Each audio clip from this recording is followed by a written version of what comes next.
শুরু হলো সব খবর। নিয়মিত এই আয়োজনে স্বাগত জানাচ্ছি আপনাদের সবাইকে। আমি দেবাশিস চন্দ্র সরকার। ছাত্র জনতাকে হত্যার হুকুমদাতার বিচার হবে বলে জানিয়েছেন স্বরাষ্ট্র উপদেষ্টা অবসরপ্রাপ্ত brigadier general doctor M Sakhawat Hossain. বলেছেন, রাজনৈতিক দলের নামে কেউ চাঁদাবাজি দখল করলে তাদের পা ভেঙে দেওয়ার নির্দেশ দেওয়া হয়েছে। সংখ্যালঘুদের উপর হামলার ঘটনায় ক্ষমাও চেয়েছেন তিনি। অন্যদিকে স্থানীয় সরকার উপদেষ্টা সিটি কর্পোরেশন সহ সব জনপ্রতিনিধিদের কাজে যোগ দেওয়ার আহ্বান জানিয়েছেন। সচিবালয়ে কর্মদিবসে সব উপদেষ্টাই মন্ত্রণালয়ের কার্যক্রমে স্বচ্ছতা ও জবাবদিহিতা নিশ্চিতের আশ্বাস দেন। সংকটময় সময়ে শপথ নেয়ার পর মন্ত্রণালয়ে প্রথম অফিস স্বরাষ্ট্র উপদেষ্টার। তাকে বরণ করে নেন কর্মকর্তা কর্মচারীরা, দেয়া হয় guard of honour.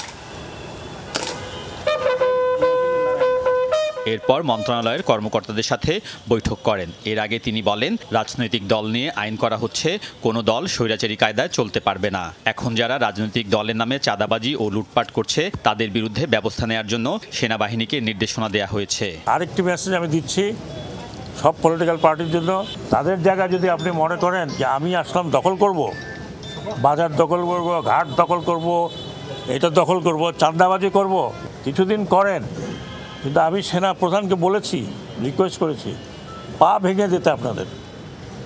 I don't care, you go to hell. এ সময় তিনি সংখ্যালঘুদের উপর হামলার ঘটনায় দুঃখ প্রকাশ করে ক্ষমাও চেয়েছেন। বাট অনেক জায়গায় শুনেছি যে সোসাইটি প্রোটেক্ট করেছে। আমি ক্ষমা চাচ্ছি যে পুলিশ, র্যাব, অন্যান্য বাহিনীগুলো যাদের আমি এমপ্লয় করতে পারতাম তাদের অবস্থা এখনও ভালো না, তো ফিরে আসবে। স্বরাষ্ট্র উপদেষ্টা বলেন, দেশে বিদেশে যেখানেই থাক ছাত্র জনতা হত্যার নির্দেশদাতাদের বিচারের আওতায় আনা হবে। হুকুমদাতা যারা ছিল, they should be punished and severely punished. আমাদের দেশে না পারলে বিদেশে, আপনি হুকুম দিয়ে ছেলে পেলে মারবেন, জনগণকে মারবেন, আর জনগণ এটা করবে।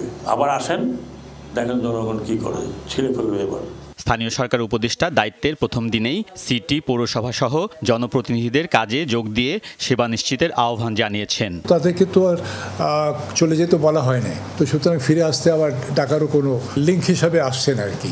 অবস্থা মানে চলমান হলে আবার যার যার দায়িত্ব তারা পালন করবে। অন্য উপদেষ্টারাও বলেন, দায়িত্ব চ্যালেঞ্জের, কাজ করবেন দুর্নীতি রোধে। ভাবলে সবকিছু কঠিন, ভাবলে সবকিছু সহজ, এর চেয়ে বেশি কিছু বলা বোঝা যাবে না। প্রত্যাশা হচ্ছে যত তাড়াতাড়ি কাজটা শুরু করা যায়, সামগ্রিক প্রেক্ষাপটটা একটু স্থির হয়ে আসলে কাজটা শুরু করে দেব। নারীদেরও এই সেক্টরে প্রচুর কাজ আছে এবং কাজে এটা মনে করার কোনো কারণ নাই যে এখানে শুধু আমরা মাছ বা গরু ছাগল নিয়ে, মুরগি নিয়ে কাজ করছি। আমরা আসলে মানুষকে নিয়ে কাজ করছি। দুই উপদেষ্টা অন্তর্বর্তী সরকারের মেয়াদ নিয়েও কথা বলেন। এটা তো একটা বিশেষ পরিস্থিতিতে হলো না, এটা তো রুটিন কেয়ারটেকার গভর্নমেন্ট না যে 5 বছর টার্ম শেষ হলো আবার ইলেকশন করার জন্য, যেটা ছিল আমাদের বহাল ছিল। তো এটা তো একটা পরিস্থিতির মাধ্যমে এটা হয়েছে। একটা রিফরমেশনের দাবিতে যে গণঅভ্যুত্থান হয়েছে তার ভিত্তিতেই আমাদেরকে দায়িত্ব দিয়েছে, আমরা সেই দায়িত্ব পালন করব। আমরা যতদিন দরকার ততদিনই থাকবো এই দায়িত্ব পালন করার জন্য। উপদেষ্টারা বলেন, সারা দেশের আইন শৃঙ্খলা নিয়ন্ত্রণে আনাই এখন তাদের অন্যতম প্রধান কাজ।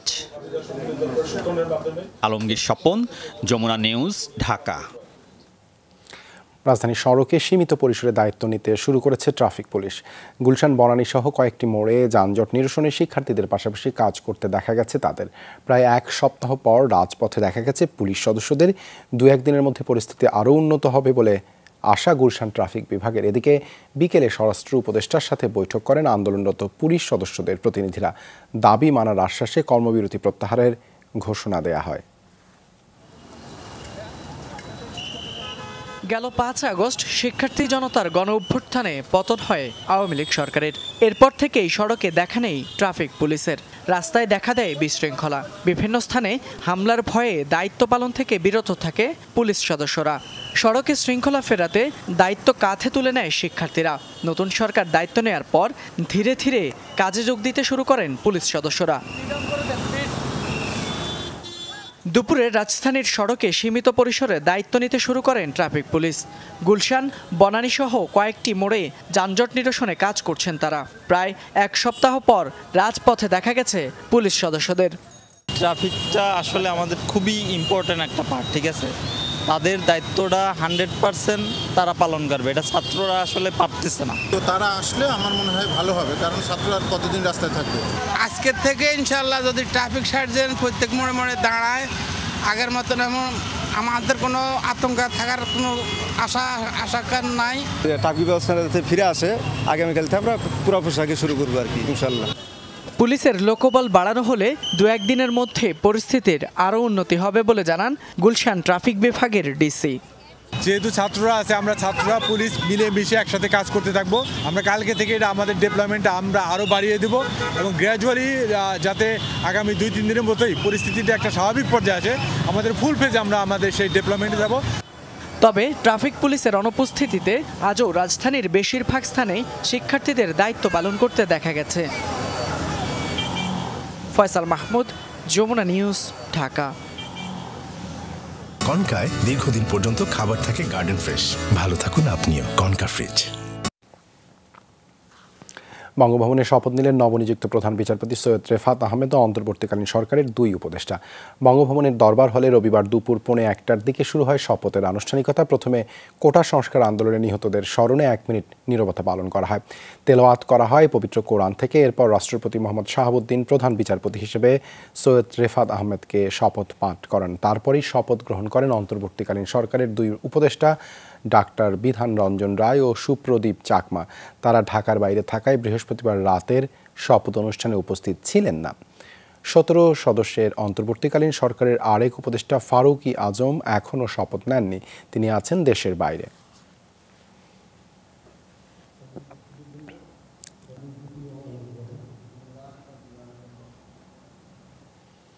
সবাইকে গণজাগরণের অভিনন্দন জানিয়েছেন নবনিযুক্ত প্রধান বিচারপতি সৈয়দ রেফাত আহমেদ। শপথ গ্রহণের পর সুপ্রিম কোর্টে নিজ দপ্তরে অন্যান্য বিচারপতি ও কর্মকর্তাদের সাথে কুশল বিনিময় করেন তিনি। এদিন নিজ কার্যালয়ে সাংবাদিকদের সাথে কথা বলেন নবনিযুক্ত অ্যাটর্নি জেনারেল মোহাম্মদ আসাদুজ্জামান। প্রধান বিচারপতির কর্মজীবন ও নিরপেক্ষতার প্রশংসা করেন অ্যাটর্নি জেনারেল। একই সাথে সাব জানিয়ে দেন এখন থেকে বিচার বিভাগে কোনো সিন্ডিকেট থাকবে না। বলেন যারা সাংবিধানিক দায়িত্ব যথাযথভাবে পালন করতে পারবেন তাদের দিয়েই বিচার বিভাগ সংস্কার করা হবে।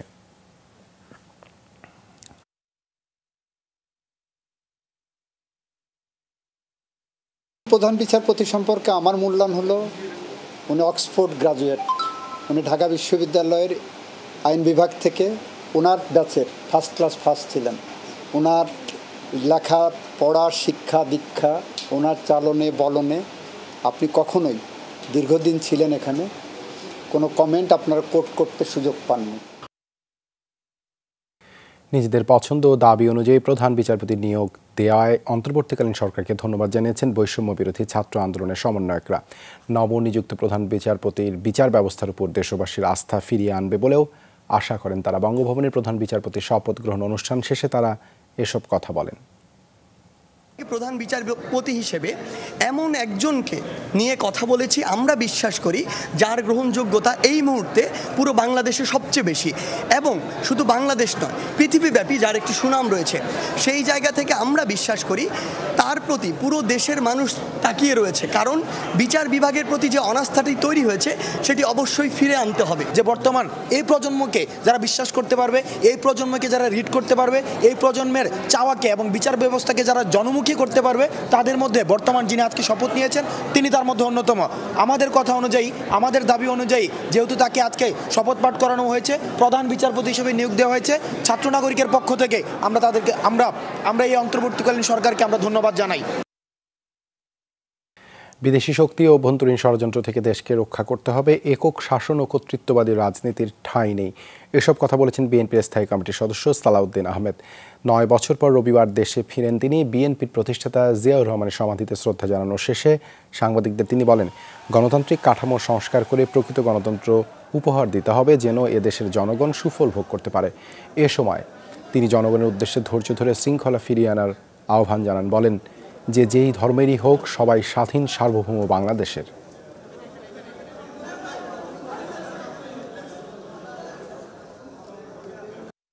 যেই ধর্মেরই হোক, যেই গোত্রেরই হোক, যেই বর্ণেরই হোক, আমরা সবাই স্বাধীন সার্বভৌম বাংলাদেশের সমান নাগরিক। সুতরাং কোনো একক রাজত্বের জন্য, একক শাসনের জন্য, কর্তৃত্ববাদের জন্য যারা বাংলাদেশের রাজনীতি করবে তাদের কোনো জায়গায় এই দেশে হবে না। সেন্ট মার্টিন বা বঙ্গোপসাগর যুক্তরাষ্ট্রকে দেয়ার কোনো অঙ্গীকার সরকার বা শিক্ষার্থীরা করেনি বলে জানিয়েছেন পররাষ্ট্র উপদেষ্টা তৌহিদ হোসেন। এখন একটা ফায়ার ফাইটিং জব চলছে উল্লেখ করে স্থিতিশীলতা ফেরানোর উপর জোর দেন তিনি। পররাষ্ট্র মন্ত্রণালয়ে গণমাধ্যমের সাথে প্রথম মতবিনিময়ে শুরুতেই জানান, সঠিক নির্বাচনের মাধ্যমে ক্ষমতা হস্তান্তর তার সরকারের প্রধান লক্ষ্য। সব দেশের সাথে সুসম্পর্ক রেখে বাংলাদেশের স্বার্থ রক্ষা হবে মূল কাজ। কোনো দেশকে বিশেষ কোনো সুবিধা দেওয়ার অঙ্গীকার নেই বলেও জানান তৌহিদ হোসেন। আসে সাবেক প্রধানমন্ত্রী শেখ হাসিনাকে দেশে ফেরানোর প্রসঙ্গও। প্রবাসে থাকা বাংলাদেশিদের সুযোগ সুবিধা বাড়ানোর কথাও বলেন পররাষ্ট্র উপদেষ্টা।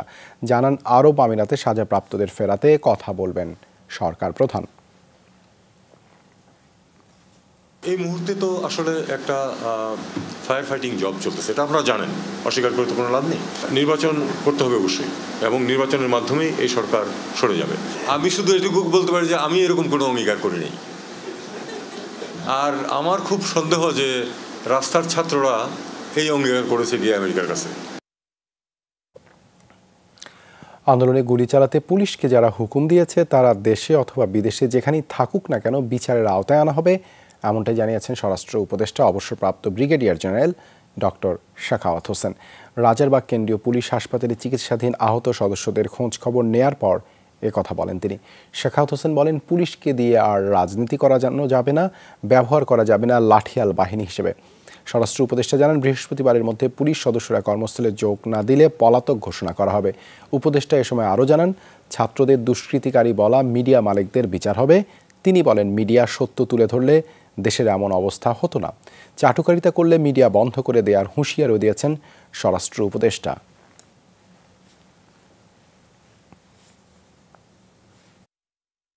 রাজনৈতিক সংস্কার না করলে গণ অভ্যুত্থানের সুফল পাবে না মানুষ। তাই রাজনৈতিক দলগুলোকে এক হয়ে একটি চুক্তি বা সনদ করার আহ্বান সুশাসনের জন্য নাগরিক সুজনের। রাষ্ট্র সংস্কারে অন্তর্বর্তীকালীন সরকারের কি করণীয় তা জানাতেই সুশাসনের জন্য নাগরিক সুজনের সংবাদ সম্মেলন। এতে সবার আগে আইন শৃঙ্খলা প্রতিষ্ঠার উপর জোর দেওয়া হয়। দাবি জানানো হয় সংবিধান, বিচার বিভাগ, নির্বাচন কমিশন, প্রশাসন ও শিক্ষা ব্যবস্থা সহ মোট 18 ধরনের সংস্কার।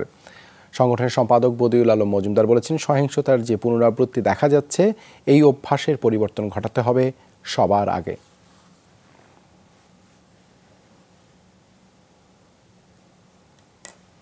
একে অপরকে ওই যে ল্যাংমারার রাজনৈতিক সংস্কৃতি, এটা তো ছিল, এটা ভয়াবহ আকার ধারণ করেছিল। এখন আবার আমরা তারই প্রতিফলন দেখতে পাচ্ছি। এই যে সাম্প্রতিক যে সহিংসতা ঘটল, সুদূর প্রসারী সংস্কার করতে হবে, গুরুত্বপূর্ণ যে আমূল সংস্কারের উদ্যোগ নিতে হবে। দেশ ছেড়ে যাওয়ার পর নীরবতা ভেঙে সমর্থকদের উদ্দেশ্যে বার্তা দিয়েছেন শেখ হাসিনা, এমন খবর প্রকাশ করেছে বিভিন্ন ভারতীয় গণমাধ্যম। বলা হয়, ক্ষমতাচ্যুতির জন্য সরাসরি মার্কিন যুক্তরাষ্ট্রকে দায়ী করেছেন তিনি। যুক্তরাষ্ট্রের হাতে সেন্ট মার্টিন দ্বীপ ও বঙ্গোপসাগরের নিয়ন্ত্রণ তুলে দিলে শেখ হাসিনা ক্ষমতায় থাকতে পারতেন বলে উল্লেখ করেছেন। শিগগিরই দেশে ফিরবেন বলেও ওই বার্তায় জানান আওয়ামী লীগ সভাপতি। 5 আগস্ট ছাত্র জনতার অভ্যুত্থান, পদত্যাগ করে হেলিকপ্টারে ভারত পালিয়ে যান শেখ হাসিনা। এরপর থেকে লোকচক্ষুর আড়ালে তিনি। ছেলে সজীব ওয়াজেদ জয় দফায় দফায় বিভিন্ন সংবাদ মাধ্যমে সাক্ষাৎকার দিলেও একেবারেই চুপ শেখ হাসিনা। বিভিন্ন ভারতীয় গণমাধ্যমের খবরে বলা হয়, প্রায় 1 সপ্তাহ পর নীরবতা ভেঙে সমর্থকদের উদ্দেশ্যে বার্তা দিয়েছেন শেখ হাসিনা। দাবি করেছেন, সেন্ট মার্টিন ও বঙ্গোপসাগরের নিয়ন্ত্রণ ওয়াশিংটনের হাতে তুলে না দেওয়ার কারণেই তিনি পদত্যাগ করতে বাধ্য হয়েছেন। অন্তর্বর্তী সরকারকে বিদেশি শক্তি দ্বারা ব্যবহৃত না হতে সতর্ক করেন তিনি। শেখ হাসিনার দাবি, দেশে আর রক্তপাত প্রাণহানি না চাওয়ায় পদত্যাগ করেছেন। ছাত্র সমাজকে তিনি রাজাকার বলেননি, বিকৃত করা হয়েছে তার বক্তব্য। আবারও দেশে ফিরে আসার কথা জানান আওয়ামী লীগ সভাপতি। আওয়ামী লীগের নেতাকর্মীদের আহ্বান জানান মনোবল না হারাতে। ভারতের সংবাদ মাধ্যম প্রচার করলেও বাংলাদেশের গণমাধ্যমে এমন বার্তা পাঠানো হয়নি শেখ হাসিনার পক্ষ থেকে। দ্য প্রিন্ট লিখেছে, আগামী সপ্তাহে তার ভারতীয় গণমাধ্যমের মুখোমুখি হবার সম্ভাবনা রয়েছে। মোস্তফা মাহমুদ, যমুনা নিউজ। দ্রুত নির্বাচন না হলে বিশৃঙ্খলা সৃষ্টি হবে বাংলাদেশে, বার্তা সংস্থা এএফপিকে দেয়া সাক্ষাৎকারে এমন শঙ্কা প্রকাশ করেছেন সদ্য সাবেক প্রধানমন্ত্রী শেখ হাসিনার ছেলে সজীব ওয়াজেদ জয়। বলেন বিশৃঙ্খল জনতার শাসন চলছে বাংলাদেশে, আর এই শাসনকে সুযোগ করে দিচ্ছে অন্তর্বর্তীকালীন সরকার, যাদের কোনো ক্ষমতা নেই বলে সাক্ষাৎকারে অভিযোগ করেন তিনি। এ সময় বিএনপির সাথে কাজ করারও আগ্রহ প্রকাশ করেন জয়। শেখ হাসিনাকে আশ্রয় দিয়ে জীবন রক্ষা করার জন্য ভারতকে ধন্যবাদ জানান সাবেক এই আইসিটি উপদেষ্টা। যমুনা টেলিভিশনকে প্রাণঢালা অভিনন্দন জানিয়েছে বৈষম্য বিরোধী ছাত্র আন্দোলনে বেসরকারি বিশ্ববিদ্যালয়ের সমন্বয়করা। শিক্ষার্থীদেরও সাহসিকতা, মনোবল, দেশপ্রেম আর রাজনৈতিক চিন্তার প্রশংসা করেছেন যমুনা গ্রুপের পরিচালক মনিকা ইসলাম ও যমুনা টেলিভিশনের সিইও ফাহিম আহমেদ। আন্দোলনের সময় যমুনা টেলিভিশন বস্তুনিষ্ঠ সংবাদ প্রচার ও নিরপেক্ষ ভূমিকা রাখায় যমুনা গ্রুপকে ধন্যবাদ জানায় বেসরকারি 20টি বিশ্ববিদ্যালয়ের সমন্বয়করা। তারা বলেন, বাংলাদেশের গণমাধ্যমের জন্য একটি নজির স্থাপন করেছে যমুনা টেলিভিশন। এ সময় শিক্ষার্থীদের ফুল দিয়ে শুভেচ্ছা জানানো হয়। এরপর সবাইকে নিয়ে কেক কাটেন যমুনা গ্রুপের পরিচালক মনিকা ইসলাম ও শেখ আব্দুল ওয়াদুদ। এর আগে যমুনা টেলিভিশনের নিউজ রুম পরিদর্শন করে সমন্বয়করা যমুনা টেলিভিশনের সংবাদকর্মীদের সাথে কিছু সময় কাটান তারা।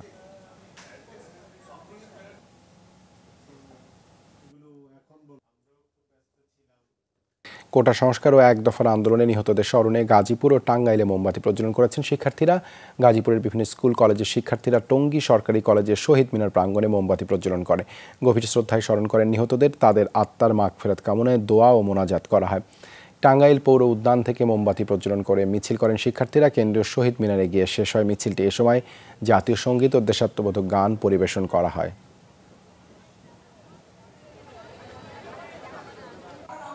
চট্টগ্রামের চান্দগাঁও আবাসিক এলাকায় শহীদ মিনার চত্বরে হাজারো মোমবাতি জ্বালিয়ে নিহতদের স্মরণ করেন বৈষম্য বিরোধী ছাত্র আন্দোলনের শিক্ষার্থীরা।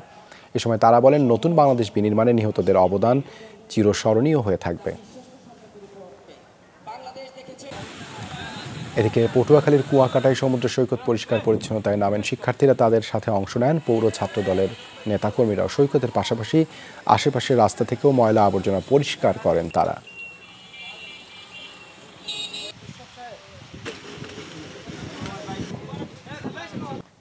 সাবেক প্রধানমন্ত্রী শেখ হাসিনাকে দেশে ফিরিয়ে এনে বিচারের মুখোমুখি করার দাবি জানিয়েছেন বিএনপি চেয়ারপারসনের উপদেষ্টা রুহুল কুদ্দুস তালুকদার দুলু। রোববার বিকেলে নাটোরের নলডাঙ্গা উচ্চ বিদ্যালয় মাঠে উপজেলা বিএনপির জনসভায় যোগ দেন তিনি। এ সময় রুহুল কুদ্দুস তালুকদার দুলু বলেন, আওয়ামী লীগ সভাপতি পালিয়ে ভারতে আছেন। আইনে আছে, কোনো অপরাধী ভারতে পালিয়ে থাকলে তাকে গ্রেপ্তার করে দেশে ফিরিয়ে আনতে হবে। জনসভায় স্থানীয় বিএনপি নেতারা উপস্থিত ছিলেন।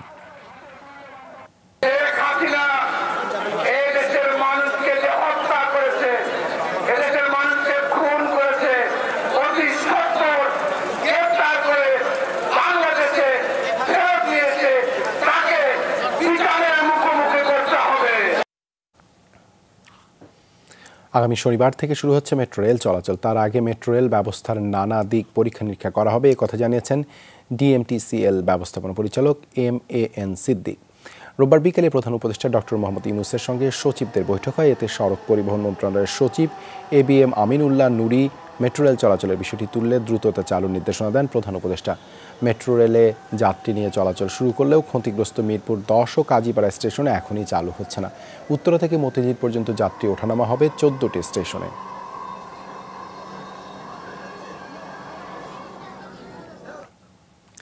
সোমবার থেকে শুরু হচ্ছে রেল চলাচল, তবে প্রথম দিন চলবে মালবাহী ট্রেন। মঙ্গলবার চলাচল শুরু হবে স্বল্প দূরত্বের মেইল, লোকাল ও কমিউটার ট্রেন। আর আগামী বৃহস্পতিবার থেকে আন্তনগর ট্রেন চলাচল শুরু করবে।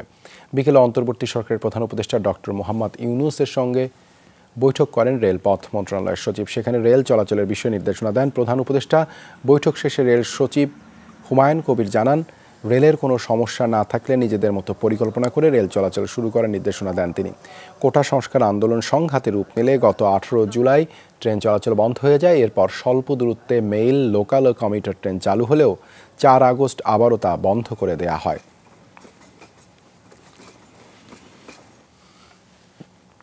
বেতন ভাতা বৃদ্ধি, ঝুঁকি ভাতা প্রদান ও ওভারটাইম নিশ্চিত করা সহ 12 দফা দাবিতে বিক্ষোভ করেছে রেলওয়ে নিরাপত্তা বাহিনী। কমলাপুর রেল স্টেশনে বিক্ষোভ করে দাবি দেওয়া তুলে ধরেন নিরাপত্তা বাহিনী পরিষদের নেতারা। তারা বলেন, সব দাবি পূরণ না হওয়া পর্যন্ত RNBর কেউ ইউনিফর্ম পরবে না, যোগ দেবেন না কাজেও। শিগগিরই সব অঞ্চলের সমন্বয়কদের সাথে আলাপ করে নতুন কর্মসূচি ঘোষণার কথাও জানান বিক্ষোভে অংশ নেওয়া নেতারা।